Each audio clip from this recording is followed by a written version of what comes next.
Hello and welcome to Boomer Banter, where we have real talk about aging well. I am your host, Wendy Green.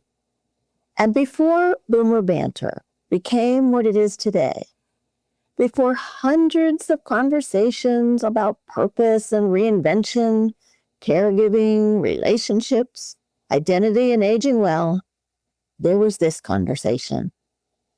This interview originally aired as episode 16 back in 2020, when I was still figuring out what this show wanted to become, and maybe even figuring out who I was becoming. At the time, I was drawn to stories about people who refused to let age define the limits of their lives. And Shelley Dunstone's story still amazes me. Shelley was a lawyer, practical, disciplined, careful. She lives in Australia. She's the kind of person who spent her life doing everything right. And then, in midlife, she decided to do something wildly outside of her comfort zone. Shelley became a cabaret singer. And not only that, she taught herself Portuguese and performed Brazilian music in Rio de Janeiro. But listening back now, what strikes me most isn't the performance. It's the deeper message underneath it. This conversation is really about what happens when we stop dismissing our dreams as impractical, when we stop waiting to feel qualified, and when we finally realize that time matters. I also hear something else now that I probably didn't fully understand back then, that reinvention begins with discomfort, or a health scare, or a job loss, or restlessness, or the quiet realization that life is moving faster than we expected. So today, nearly 280 episodes later, I wanted to bring this conversation back to you because I think Shelley's message may matter even more now than it did then. I hope you enjoy this look back into the early days of Boomer Banter. Hi, Shelley. Welcome to Boomer Banter. Hello, Wendy. Thanks for having me on the show. I'm very excited about hearing all about your life and the double life that you lead. So maybe if you can just start us off a little bit with what you do during the day as part of being an attorney or a consultant to an attorney. Yeah, sure. Well, as you indicated in my introduction, most of my life I've done sensible things. What we're going to talk about is something a bit more frivolous that I decided to have a go at. I was a lawyer for about 17 years altogether. I was a commercial litigation lawyer dealing with business disputes of all kinds. I was both a solicitor and a barrister. That means I did the office work and the court work as well. Very stressful, long hours. After I had my family, that became more difficult to do. And so I decided to branch out into some other areas and activities. So in my consulting practice, I help lawyers to achieve their business and career aspirations. I help lawyers with law firms with recruitment and individual lawyers with career advice and career mentoring. I also do training. I've got a marketing degree as well as law. So I provide training for lawyers to help them promote their practices. And I also help lawyers buy and sell legal practices. And as well as that, I'm a teacher. I teach people how to be lawyers. So I'm a lecturer in the practical training course for law graduates that they need to do here in Australia before they get admitted as legal practitioners. Wow. So that all does sound like very detail, maybe somewhat dry, very rigid kind of work that you would have to do in a legal profession. And like you said, very stressful. So how do you segue that into suddenly you're a cabaret singer? I agree it's an unlikely progression. Look, in my mid-40s, a barrister friend of mine gave me a bit of a shove, got me into singing in rock bands. And when he first suggested it, I said, don't be ridiculous. I'm not a rock chick. He said, come along on Sunday. We're having a jam. Just come and watch. For some reason, I went along and he rigged it so that I was called up to sing in the first group, to sing backing vocals. And he tricked me. But when I got up there and the drums started and the guitars started, I thought, where has this been all my life? I just loved it. And from then on, I went forwards with that. Look, it was amateur standard. You're singing with garage bands. It was a heck of a lot of fun. Didn't do it all that often. Once every few months we'd have a bit of a gig. But that's how I got back into singing, because I had been singing in a choir at school. That was decades earlier, of course. It was a very serious and disciplined choir. And when I finished school, I was, I'd really had it with all that discipline, and I didn't sing again for decades. So it was my lawyer friend who got me back into music. So you said once you got up on the stage and you heard the music and the drums and, you just felt it right away. It went right through me. Was there some nervousness? Some like, oh my gosh, I'm going to embarrass myself up here? Of course. I don't know what made me go.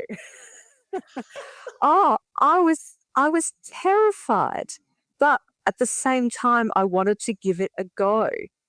And it was so challenging.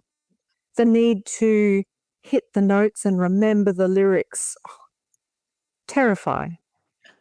Well, so how do you do that, Shelley? You are an attorney by schooling and profession, and I mean, you have to have every T crossed and every I dotted before you go and present a case in the courthouse. You can't make a mistake or your client loses. How did you deal with this, getting up on stage after not singing all those years and maybe missing a lyric or missing a note? Every time I made a mistake, I felt just mortified. So embarrassed every time. When you study law, you don't memorize stuff. All the exams are open book. You take your notes in with you. And of course, when you go to court, you've got notes. You don't carry everything in your head. You don't prepare your script. In fact, it's a mistake to prepare your script, because then you're not flexible.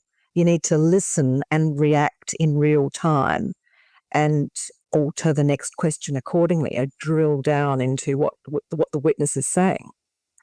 So I had not had any practice really at memorizing things, and suddenly I had to memorize all these lyrics. So that was a new skill that I had to learn.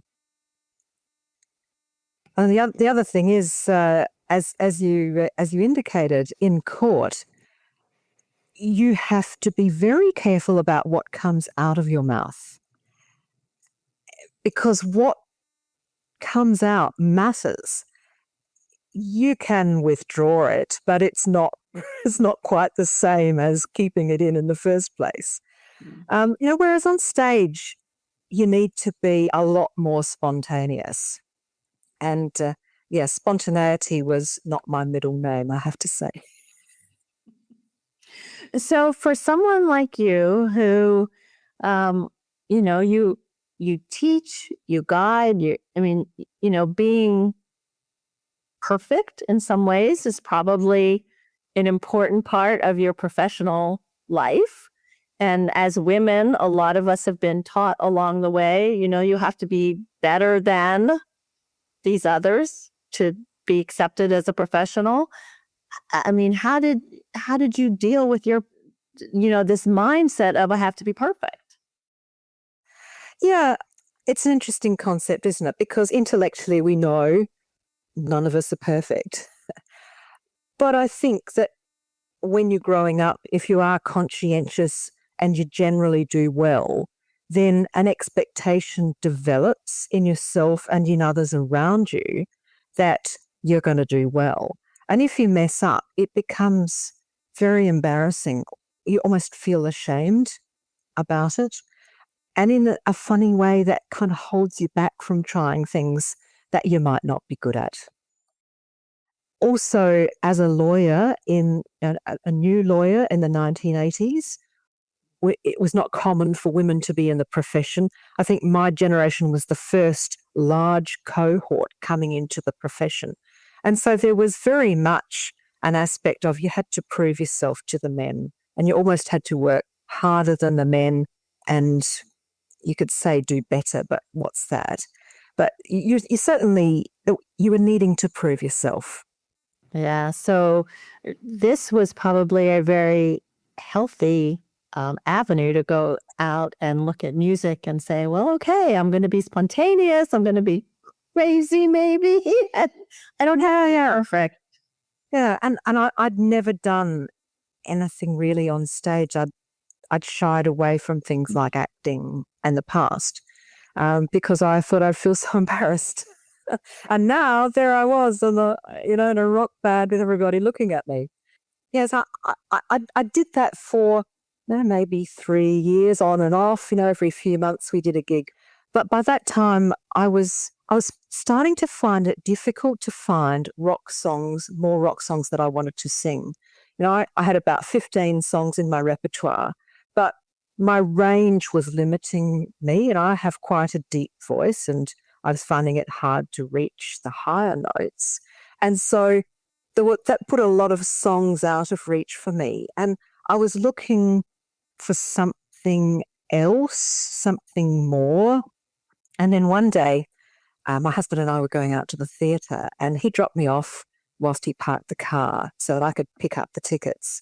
I sauntered along the street and I noticed there was a new place. The old tobacconist shop had gone, and there was this new place, and it had velvet curtains in the window, and there was a poster that caught my eye. This sexy songstress in a red dress with one of those old-fashioned metal microphones, and it asked 3 questions. Have you been singing in your lounge room? Has it got too small for you? And would you like to sing here in front of a supportive audience? And I just went, tick, tick, tick. Yes, I have to be there. And when I took my husband after the play to show him this poster, I said, I'm going. And he said, why? He had no idea that I'd be interested in that. And he was actually a little bit worried in case it was a bit seedy. Yeah. He had this desire to protect me, I think. But I persuaded him to come along with me. So is that when you started down the road of Brazilian music? This is when I got into cabaret. It was an open mic night for cabaret, called Cabaret Live. You came along with sheet music, handed it to the pianist, and your performance was impromptu, no rehearsal.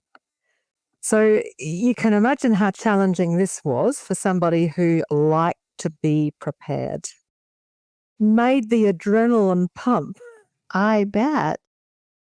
After a while, I started to bring those Brazilian songs. They were songs that I'd been practicing in my singing lessons because I'd found a singing teacher. When I started with a rock band, I didn't want to sound like a choir girl in the rock band, and so I found a singing teacher. I went to the School of Rock Music School because they sponsored the Rock Music Association.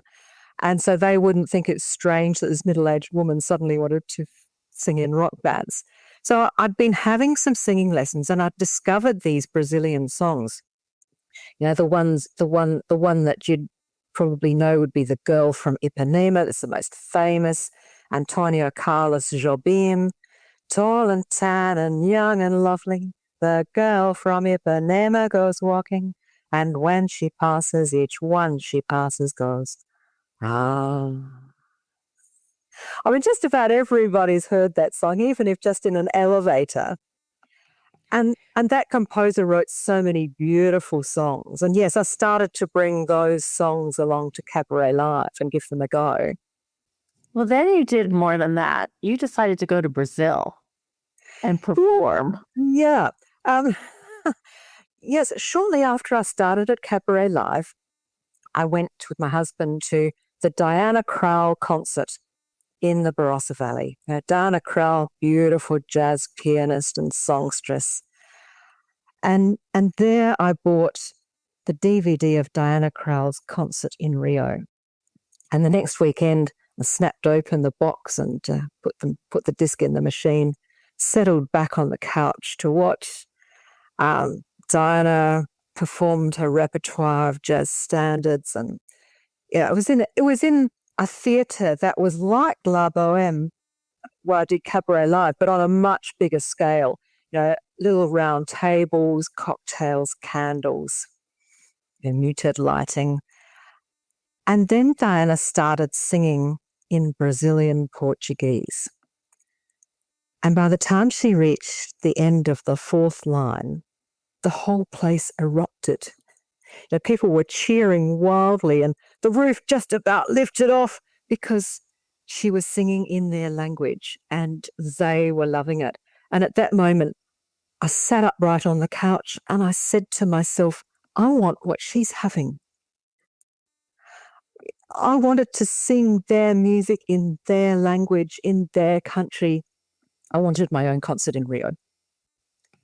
And then I did a reality check because I had never been to Brazil. I didn't know anybody there. I didn't speak the language. I was hardly even a singer. At Cabaret Live, I was accruing stage time at the rate of 3 minutes per month. So I was dreaming. It was just a crazy, stupid idea, and I immediately dismissed it. But I have a recording, Shelley, that shows that you actually made it on stage in Brazil. So I would like to show that and then let you talk about how that happened. Okay? All right. So let me go there. Here we go.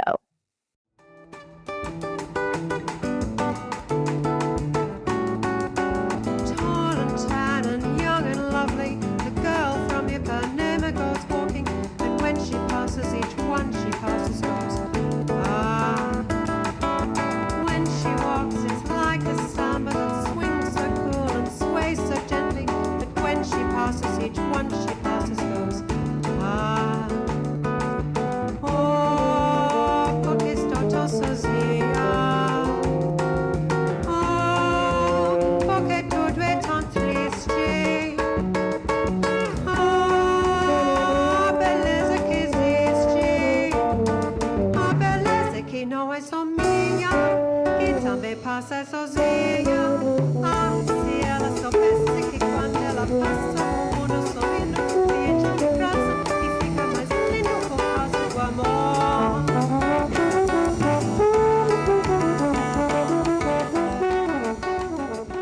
All right.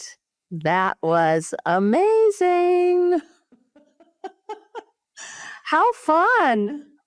It really was, yes. And you were singing in Portuguese. Oh, yes, yes. So, okay, so you got to tell us the story of how you learned Portuguese, how you ended up in Brazil on the stage with Brazilian musicians. I want the story. All right. Well, I continued taking my music, including the Brazilian songs, to Cabaret Live once a month. And every now and then I thought about my vision of performing in Brazil, but I had no idea how to do that. And I thought it was just a silly dream. Well, about 3 years later, something happened to propel me. I started to feel there's something weird going on with my heart. It was racing, and sometimes it felt like it missed a beat. And when I had medical investigations, I discovered that I had a leaking mitral valve. Now, the valve controls the flow of blood through the heart, and if it's allowed to flow back the wrong way, the heart swells and, well, eventually you die. And so I needed to have open heart surgery. And when I went to my surgeon to meet my surgeon, he leaned across the desk to me and he said, I must inform you of the risks of this operation. There are three main risks, three big ones are heart attack, stroke, and death. No, this was the risk of the surgery? Yes, yes. Oh, okay. So, well, I brought out my diary and said, what date shall we do it? What choice did I have? Now, without the surgery, I die anyway. When I came out of the operation and realised I was alive, it began to dawn on me, I've got a second chance at this. And it takes a long time to recover from open heart surgery, 3 months, which gave me a lot of time to think. And I began to think, well, if I'm going to live, I'm going to really live. I should do the things that I want to do. And I think, Wendy, now that we boomers are reaching the age that we are, we start to realize we're not here forever. This is not forever. What we have is now, and we should be using the time in the best way we can and not squandering our time. So I thought, I'm going to have my concert in Rio. I'm going to work out how to do it. And when I used to work as a lawyer, I used to react and respond to things that came across my desk. People would bring me problems and I would sort them out and deal with them. But now I began to imagine and initiate and try to make something new happen. A lot of industries are more creative than, say, law, where you make something and they create a market for it. Whereas I was used to just responding to what happened around me. Now I began to initiate something for myself. I thought about, what would I need? What would be the elements of this challenge? Well, I would need some musicians to accompany me. I'd need a venue, and I'd need an audience. And I decided to start with musicians, and being the very sensible and conservative person that I am, I went straight to Facebook. And I discovered that I was connected with a Brazilian musician. I contacted him and I said, I'd like to have a concert in Rio de Janeiro. Would you like to accompany me? You just came right out with that first question. Oh my gosh. And a second chance changed you. I waited for a response. And the message came and he said no.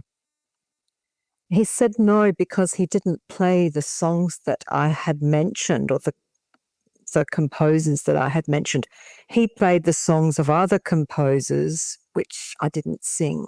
So we didn't seem to have a match there. He said, but I have a friend who would be perfect for you. This is like the 6 degrees of separation, isn't it? Yeah. Somebody knows somebody. And this is how social media works. Mm-hmm. He said his name is Aeneas Rush. Why don't you have a look at his videos on YouTube and connect with him? I'm sure he'd be perfect for you. So I had a look at his videos on YouTube. There were about 2 of them. Neither of them were bossa nova. They were his own compositions. But he seemed to play guitar quite well and he had a nice voice. So I messaged him in the same sort of way. His response came back straight away. Yes, of course, I would love to accompany you in a concert in Rio. He didn't live in Rio de Janeiro. He lived in a small town far to the south. And I didn't really know how to make this project progress. I thought about the risks, the logistics. Suppose I was able to set up a concert in Rio. Supposing this guy turned up and we didn't get along, or the music wasn't any good, supposing he didn't even show up, supposing he wasn't even who he said he was. I was going to have egg all over my face, and it was going to be expensive egg. So I thought, well, what can I do? How do I make this project go forward? Well, I decided I did some creative thinking. I could have taken a musician from Australia with me, but the musicians that I knew, they're very busy, and I thought it would be very hard to find a time when they'd be able to come with me. And I also quite like the idea of a cross-cultural experience, of working with somebody who was authentically Brazilian, and it was their country. I decided to invite my new Facebook friend to come to Adelaide, Australia, to rehearse with me and see if we get along. Test it out. See if we get along and we could do a show here. And he said, yes, I'd love to come to Australia. But that was smart. It kind of removed some of the risk of you going there and him not showing up or whatever. Yes, and I thought, well, this is a discrete project in itself. If it goes well, we can take it further. If not, well, there's not much lost. So I did arrange for him to come to Australia. We had, a bit of a glitch, really. I set everything up. I set up a show in the Adelaide Fringe Festival, venues, hotels, flights, had everything organised. And then I discovered that he needed a special visa in order to perform in Australia. He could not perform publicly without this special visa. And it took, a minimum of 3 months, I learned, to obtain it. And so there was really no way that we could get this visa in time. So the posters arrived. I opened the box and trashed the lot. I cancelled the venues, the airfares, the hotel,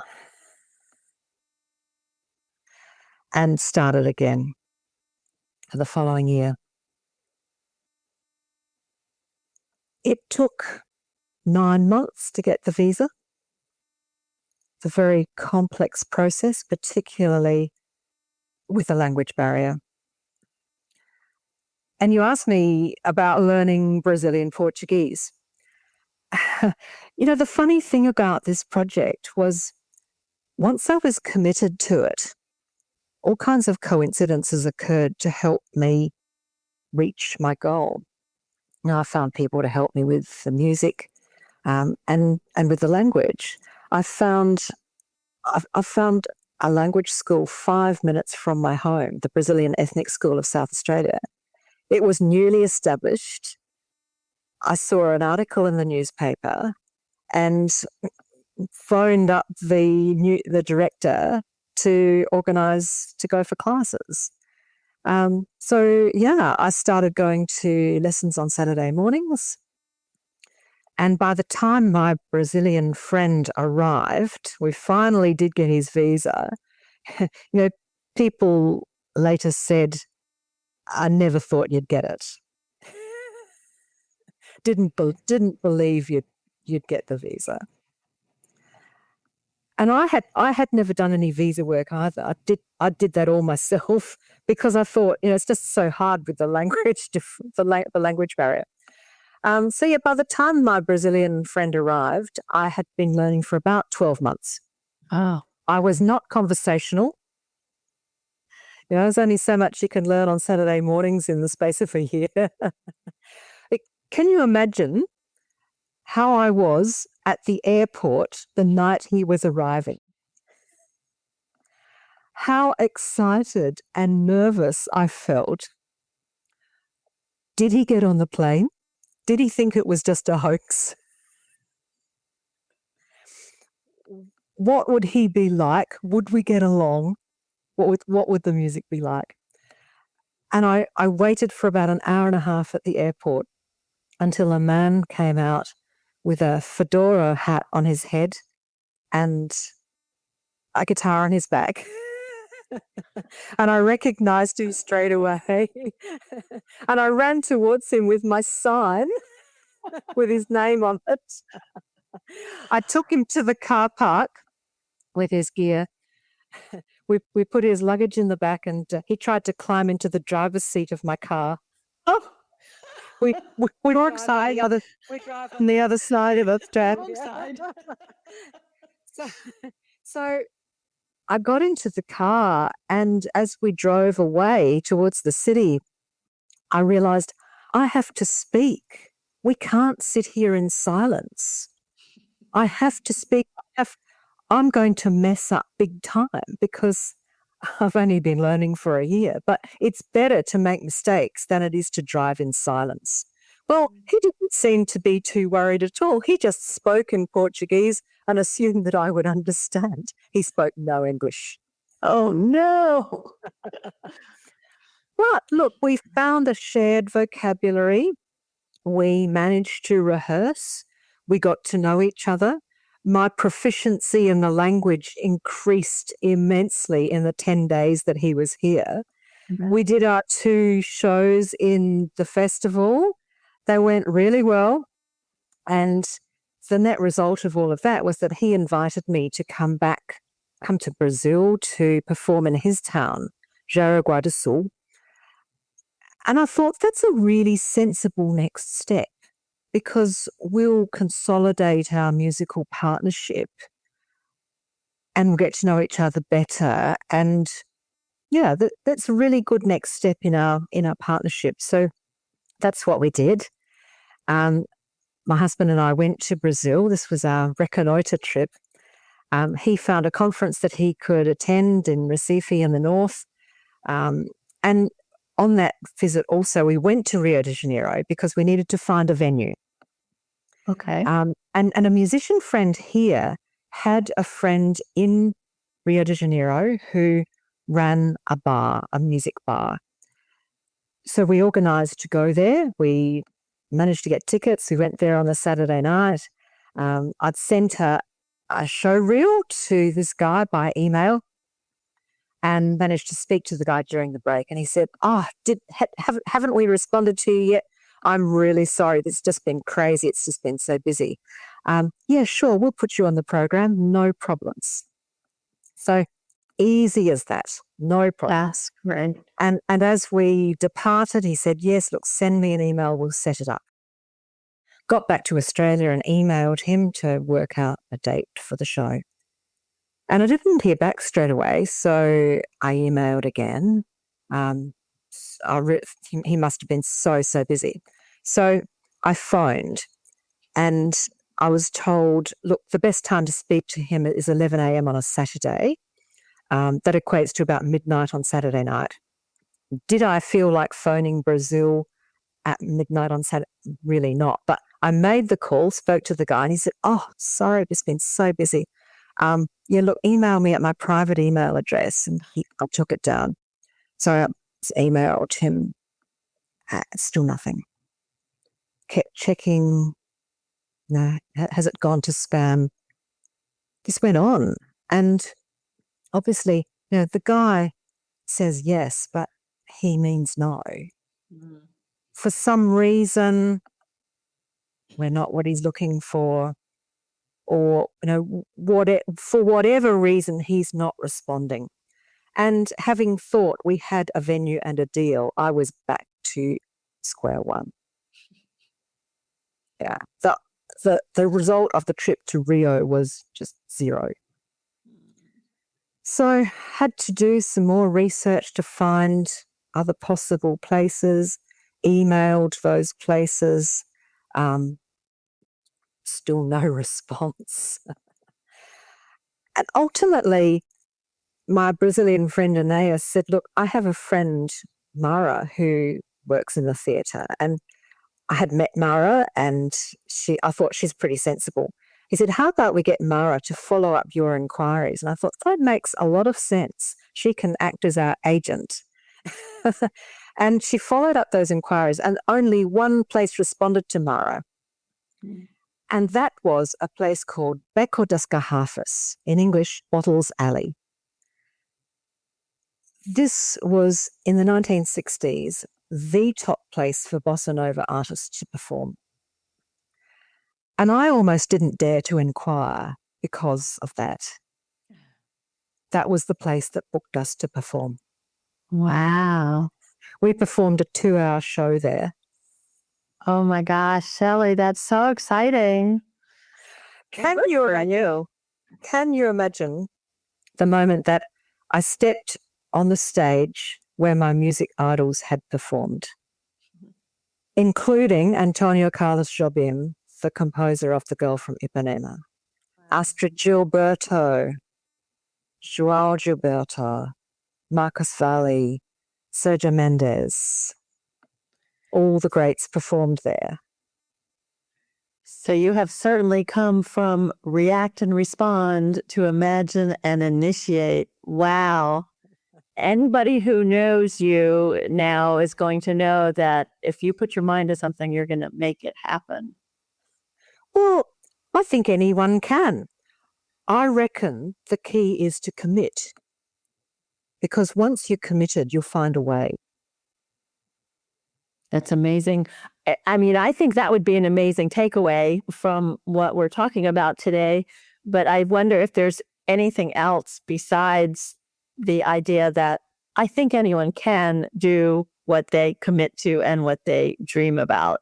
But is there another takeaway besides that amazing takeaway?